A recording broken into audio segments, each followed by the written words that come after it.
Hello বন্ধুরা, আমি বাজারে ঘুরে আসি, তোমরাও চলো আমার সাথে। তো হ্যালো, হাই এভরিওয়ান, সকলে কেমন আছো?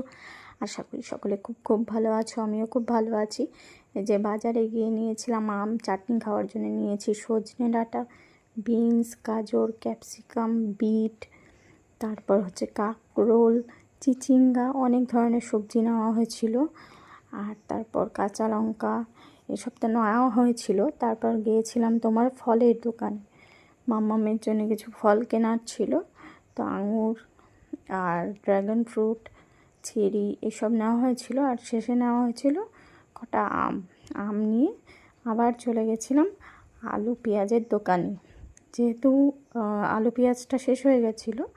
এই যে ওখান থেকে আলু পেঁয়াজ রসুন আদা সব নেওয়া হয়েছিল। আর শেষে গিয়েছিলাম মিষ্টির দোকানে, এই যে বিভিন্ন ধরনের মিষ্টি নেওয়া হয়েছিল। আর নেওয়া হয়েছিল একটা স্লাইস ঘরে খাওয়ার জন্যে। আর শেষে জিলিপি, এখন তো রথ চলছে, জিলিপি না নিলে হয় না। এই যে জিলিপি নেওয়া হয়েছিল। আর শেষে তোমরা দেখো কাকে দেখাচ্ছি, এই যে আমাদের সাবু আমার সামনে এসে দাঁড়িয়ে দেখছে আমি কি করছি। তো ভিডিওটি কেমন লাগলো অবশ্যই জানিও, ভালো লাগলে প্লিজ লাইক কমেন্ট শেয়ার করে